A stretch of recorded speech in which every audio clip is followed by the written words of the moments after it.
got Apollycon tickets. We got Apollycon tickets. Guys, welcome back. My name is Mel and today is my Apollycon TBR, romance TBR, whatever you want to call it. I'm so excited to be going to Apollycon 2024 in DC. I'm going to be meeting a bunch of friends there. That's the main reason I'm going, but there are some really good authors that are going to be there as well that I am so excited to see. If you have no idea what Apollycon is, it's a romance author festival, romance author signing event hosted by Jennifer L. Armentrout, and it happens every year in DC, and tickets are Hunger Games to get, you guys. Like, the tickets that we wanted, I think, sold out within 2 to 3 minutes, and we just got so very lucky, and I am so very grateful that we were able to get tickets and we're all going, and I cannot wait to meet everybody and to meet all of these fantastic authors. But that means I have a lot of preparing to do. I need to get some books read between now and April of 2024. I have read a decent amount of authors on the list out of the ones that I'm interested in. There are hundreds of authors that are going to be there. I'm primarily focused on the fantasy romance authors as well as a couple of dark romance authors that I do want to give a try. I've got a stack of books of authors that are going to be going that I've read from before that I would be interested in either meeting or reading more from between now and then to decide whether or not I do want to meet them when I get there. And then there are a lot of authors on this list that I have never read from before, but I do want to give their books a try prior to Apollycon 2024 and decide whether or not I want to meet them and get some books signed. So this is that TBR. You can call it a romance TBR, you can call it an Apollycon TBR, I don't care what you call it, but I'm excited for it. So I guess let's just jump into the books of the authors that I've read from before that will be there. So the first is one that I do think I will want to meet, and that is Laura Thalassa. She has written the Bargainer series as well as the Four Horsemen series, and now she's got a new series started called Bewitched. I've actually read at least one book, I think, in all of her series to date. My favorite, I think, is the Bargainer series. I do quite like this, although I need to finish the third and final book before I go. I did read Bewitched for Smutden, and I liked it, but I didn't absolutely love it. This is focused more on witches. This is focused more on, like, it's not like fae. And then the Four Horsemen series is exactly what it sounds, the Four Horsemen of the Apocalypse. So I am very excited to continue to read more from Laura Thalassa and hopefully get to meet her.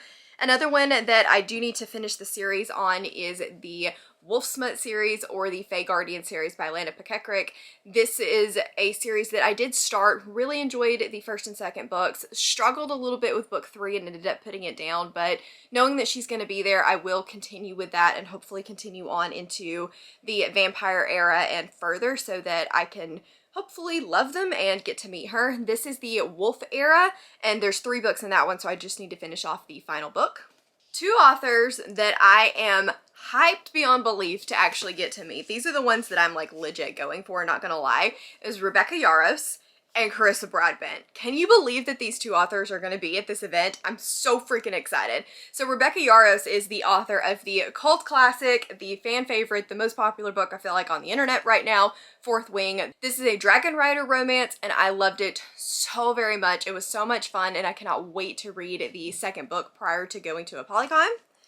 And then we also have Carissa Broadbent, who has written The Serpent and the Wings of Night. She also wrote Daughter of No Worlds. She's written Slaying the Vampire Conqueror. Like, I'm so excited to meet her. I do need to finish off the Daughter of No World series. I have not started that one yet. I think that she's just a fantastic author. She's one that really brings the epic slow burn, epic fantasy world building and slow burn to a fantasy romance, which is something that I absolutely love. Okay, and then next up we have K.A. Tucker. I have read a lot of K.A. Tucker's contemporary romance way back when, like old school Mel, but she did write a fantasy romance series starting with A Fate of Wrath and Flame. I read this for Smutden. I liked it, but I didn't love it, but I do think I will continue on with the series and see if I like it a little bit better now that all of the setup has been established. This one is a fantasy romance with a world where a thief gets sent into this other world and she has no idea where she is or what is going on, and she's been sent to steal this like amulet thing, but we spend a lot of the book explaining to her what the world is like and what's going on. Another one that's going to be there that I'm very excited about is Sophie Lark. I cannot believe that Sophie Lark is going to be at this event as well. Obviously, I love There Are No Saints. I didn't love There Is No Devil, but I also really like her Brutal Birthright series, so I need to finish off Brutal Birthright and get into the, like, kids, the Academy series before April of 2024. The creator of the whole event, of course, is going to be there, and that is the From Blood and Ash author, Jennifer L. Armentrout. I've actually read a decent amount of Jennifer L. Armentrout's books. I've read her, like, new adult college romance, again, back in the day when I was into that more style of things, and I've also read her young adult sci-fi series, and then, of course, the From Blood and Ash world as well. I do need to get caught up on this one. I am, I think, only one book behind right now, but as of June or July, I will be 2 books behind. So I do need to definitely catch up on this series because she's going to be there and I'm super excited for that. Okay, sorry if there's a slight angle change, my memory card was full. Okay, then moving on to another author that I've read quite a few things from, and that is Karina Hawley. This is the Gods of the Underworld, I think, first book in that series. Again, I liked this. I didn't love it, but I would be interested in continuing in the series. I've also read her Sinners and Saints duet, which I liked. It's a tattoo parlor dark romance. And then I do want to give her Experiment in Terror series a try, which is a romantic horror series. So a couple of different ones from this author that I've read from before that I do want to give a go.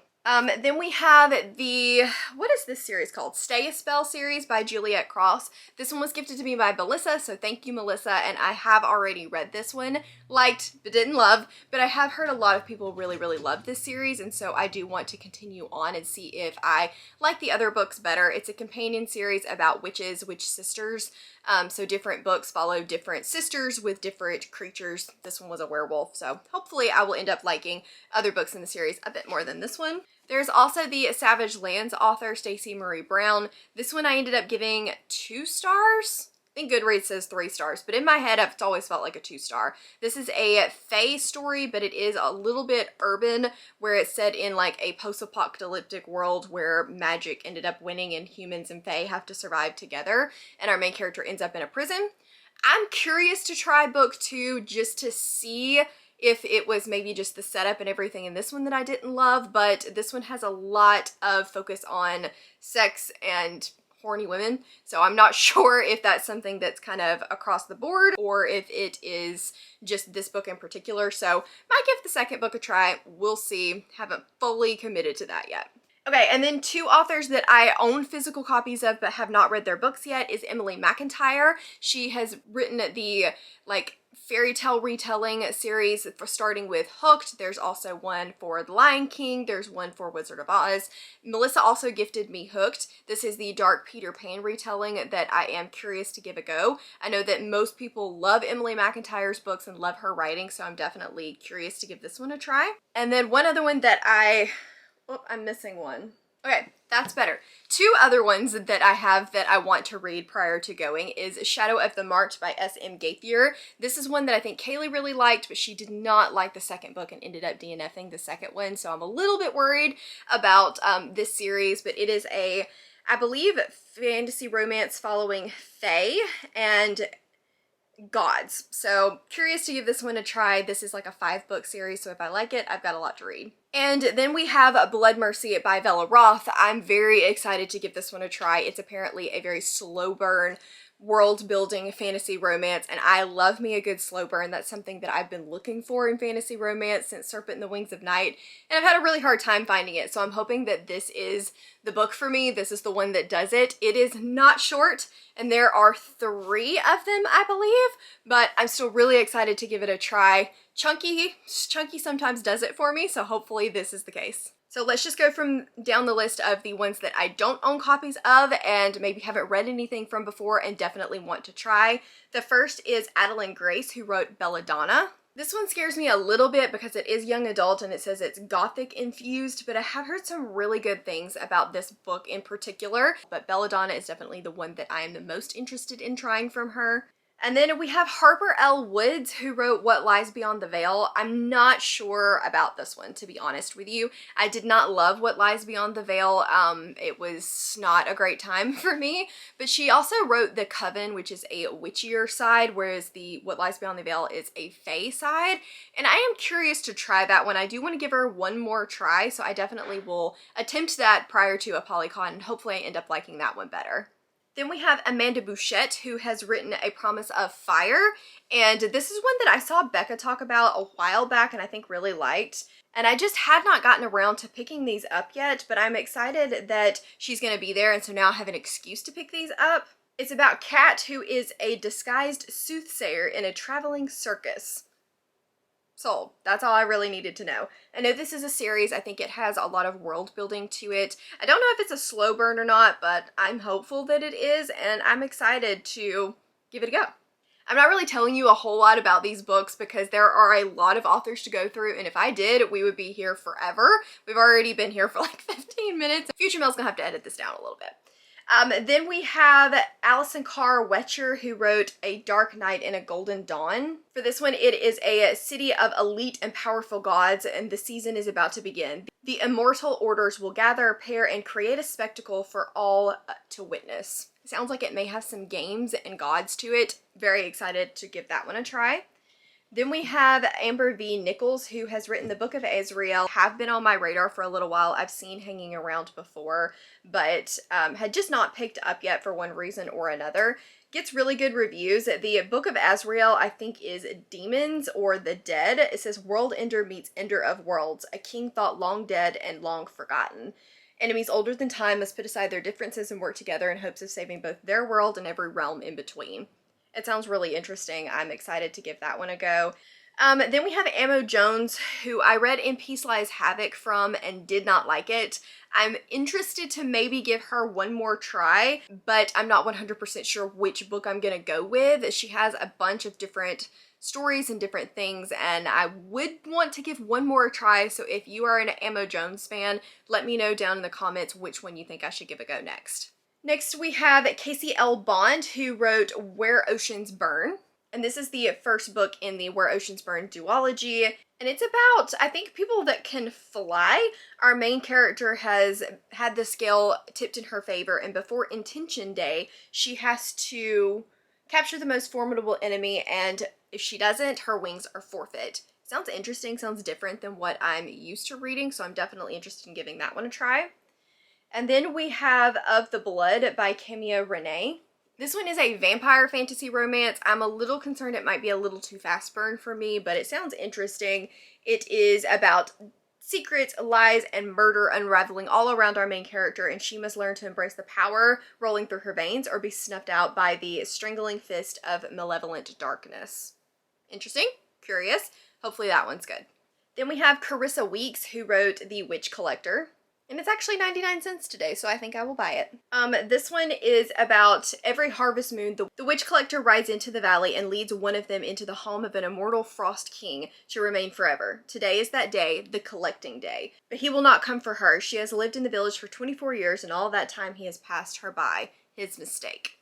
It sounds really interesting. I think it'll be a good, like, winter fantasy book, and so I'm excited to read that one. The next is Chelsea Mueller, who wrote Prom House, and I think this is a young adult horror romance, which I'm very excited to give a try. And the cover just is so cool. I absolutely love the cover of this one. The tag says, "It's the season to scream. Prom turns deadly in this unputdownable thriller, and it's a killer after party." It sounds really good. It's just different from all of the other ones that I was considering, so I'm excited to try that one just to shake it up a little bit. Then we have Chloe C. Pinarenda? Hopefully I'm not completely butchering these authors' names, but you guys can see the covers up here to hopefully help out with that. And she wrote An Heir Comes to Rise. And this one is a fantasy romance about Fae and an orphan who has a talent for sword play. A sword, a dream, and an heir. Again, all of these are pretty standard fantasy romances, but they all get pretty good reviews, and they're different enough that I do want to at least give them a try. I'm on the hunt for my next favorite fantasy romance, and I'm having a hard time. But as always, if you guys see any of these that you're like, yes, that sounds like a Mel book, let me know. If you see any of these that you're like, that's not a Mel book, let me know down in the comments below as well, because I really need you guys' help to narrow this list down. There's no way that I'm going to be able to read all of these before Apollycon. Then we have Claire Legrand, who wrote Furyborn, and then she has a new series coming out, I think that's a new adult, called A Crown of Ivy and Glass. I'm most interested in A Crown of Ivy and Glass, although I've not heard the best early reviews about it. It's not out yet, but Furyborn is a young adult series, so I'm a little bit more concerned about that one in general. Then we have Danielle L. Jensen, who wrote The Bridge Kingdom. I read The Bridge Kingdom and gave it 3 stars. I liked it, but didn't love it as much as I was hoping to, based off of all of the hype that I had heard about it. It's a fantasy romance about an assassin, but I am interested to continue on in the series. I think it's a set of 6 duologies maybe, and so I do want to give that one another try. Then we have Emma Hamm, who wrote Fireheart. I think this one may have dragons, and I'm very interested to give that one a go. Then we have Elise Kova, who is famous for A Deal with the Elf King. She also has the A Trial of Sorcerers and Heir Awakens series. So there are a lot of different options as far as the Elise Kovas go. I do know that she is also really, really slow burn, and so I think I'm going to start with Deal with an Elf King. It's just the one that appeals to me the most out of all of them, but I've heard really good things in general about all of her books. Then we have one that I actually forgot I owned as well, but I cannot currently find. This one was gifted to me by, I think, Rebecca, so thank you for gifting this one to me. And I did not realize that she was going to be at Apollycon until I saw the cover, and I was like, oh man, I do own that book. It's a dark romantic fantasy about a young woman finding hope in her powers of destruction. I like a good destructive heroine, so hopefully I end up liking this one as well. Then we have A Court of Ravens in Ruin by Eliza Rain. This is one that was on my Smut Den TBR, if you guys are Fantasy Romance TBR, if you guys saw that one. The only thing that I have a little bit of reservations about on this one is it does have the marriage trope, but it is about fae and sounds really interesting, so I'm hoping that that's done well. Sometimes it is. Sometimes I really like it, so we'll see.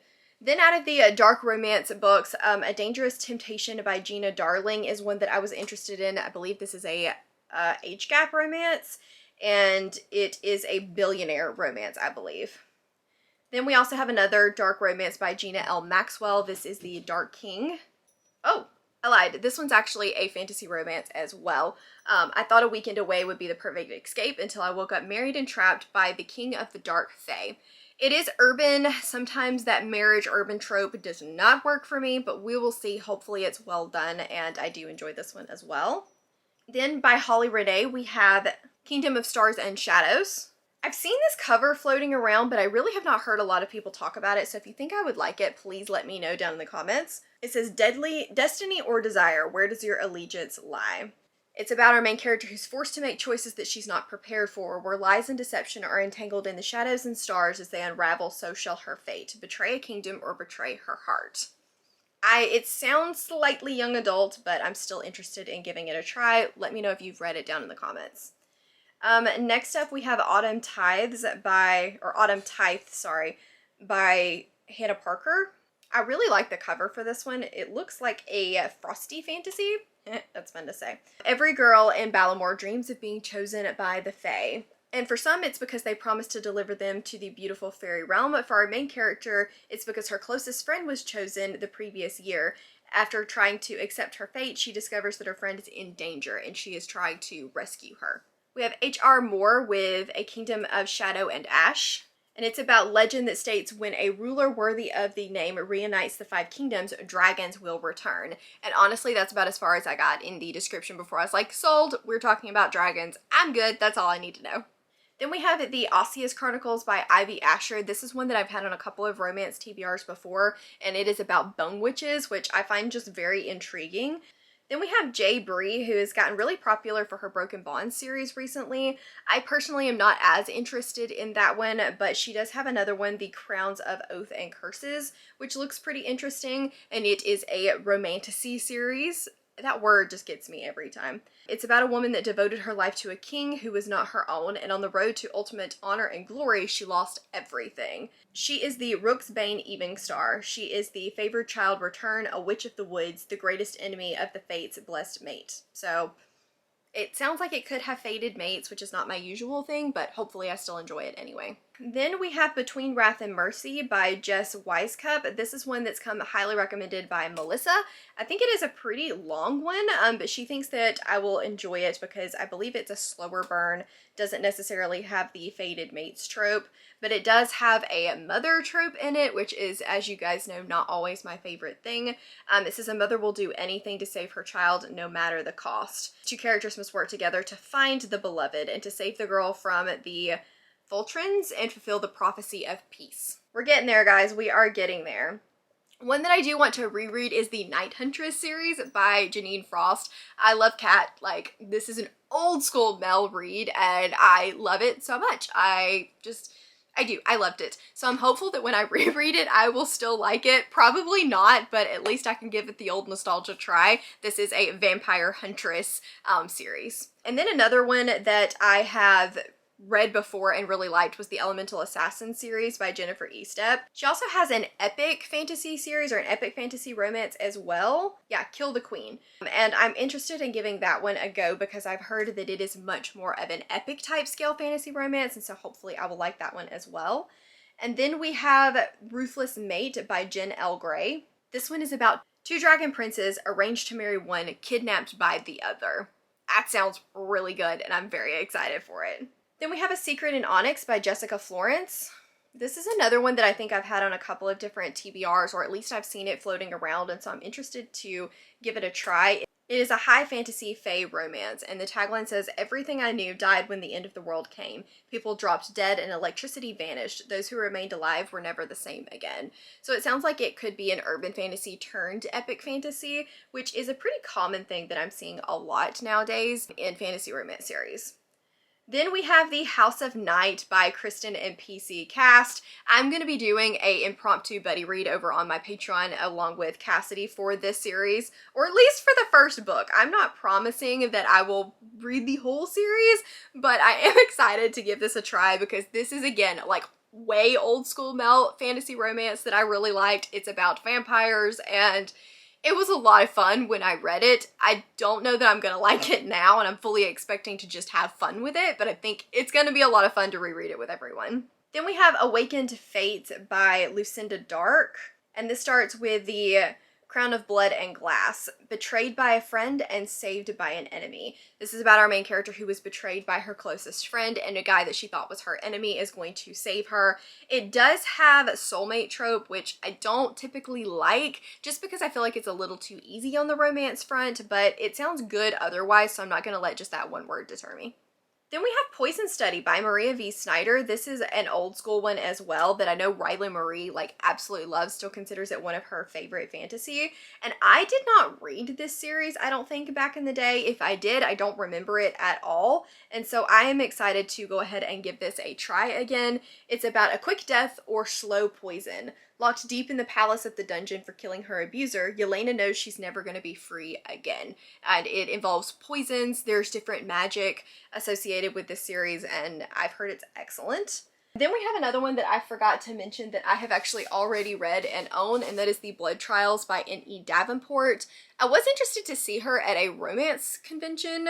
I don't know if she writes other books that are more romance, because this is definitely a science fiction fantasy hybrid story with a dash of romance, but I wouldn't necessarily call this a romance book. I've not heard the best things about The Blood Gift, which is the final installment to this duology, but I'm excited to try it anyway. I think it's in my Witch's Brew mug, so at some point I definitely need to read it. So now I just need to get to it before Apollycon because I really, really liked this one. Then we have Hollow Heathens by Nicole Fiorna. This is, again, one that I know was on my Smut Den TBR last year, and it's about a forbidden love and century-old curses. And I want to say it's a series, but a series of standalones, so hopefully I end up liking that one. I've actually unhauled Guild by Raven Kennedy at this point because I did like the first book. I didn't love the second. It kind of went downhill for me from there. I'm almost done with the series. I think I only have book 5 to read, so I may go ahead and finish that out when Glow comes out because Raven Kennedy will also be there, and she's known for the Plated Prisoner series. Then we have Spellbound by Rebecca L. Garcia. We are almost to the end, guys. Thank you so much for hanging in there with me because there are a lot of books on this list. And Spellbound is supposed to be an enemies to lovers romance, which, you know, you get me every time, where hate and love collide in a world filled with snarky witches and vengeful gods. I'm sold. It sounds good. Snarky, good banter. That's exactly what I'm looking for in my enemies to lovers romance. Then we have Commanding Flame and Shield by S.J. Barnett. And this is another cover that I really quite like. I think it's a newer release. Yeah, it came out in January, but it is chunky, chunky, chunky. And it's about a reluctant prophesized leader, a legendary warrior, and an evasive enemy threatening everything they hold dear, and a star-crossed love that they would burn the world to save. I think that this one sounds interesting. It's not on my high priority list, but if you've read it and really liked it, let me know. Then we have a couple by Sarah M. Cradit, the Sylvan and Sand series. The only thing about this one is it is another marriage trope, which so many fantasy romances are doing nowadays, and it's just not my favorite trope, but it is a standalone fantasy in an epic world. It says, marry your enemy, dare to survive, disappear into this tale of mortal enemies forced into perilous, passionate marriage. So it's supposed to be enemies to lovers, but they're forced to be married, so maybe I'll end up liking that turn of it depending on how it's done. Then we have King of Battle and Blood and A Touch of Darkness by Scarlett St. Clair. I have read a King of Battle and Blood, and I did not love that one. It was a little bit too fast burn for me overall, and just really, really spicy, and did not have the world building that I was anticipating it having, but I did not dislike it. And so I'm interested to try A Touch of Darkness, which is her Hades and Persephone retelling that gets a lot of good buzz. I think that is all of them. That does not include some of the others that I have read from that are going to be there that I don't think I'm going to be super interested in meeting. Cleo Evans, Jay Crownover, Jay Kenner, Catherine Moon, Lisa K. Adams, Nikki St. Crow, Nisha J. Tooley, Pam Godwin, and B.K. Borison. All of those books are ones that I either did not absolutely love or am just not interested in continuing, even if I did like them. So those are kind of on my bottom of the priority list. I've been talking for forever. This is going to be such a long video, and I'm terribly sorry. But let me know down in the comments if you guys have read any of these books and you think that I would like them, because I need help narrowing. This is way too long for me to try to get through on my own before Apollycon 2024. Again, if you're going to be going, let me know down in the comments as well. I'm so excited to see everybody. Thank you guys so very much for watching. As always, links to my Patreon, Instagram, Twitter, and Goodreads are all in the description box down below. Please give this video a big thumbs up if you liked it, and subscribe if you wanna, and I will see you guys in the next one. Bye.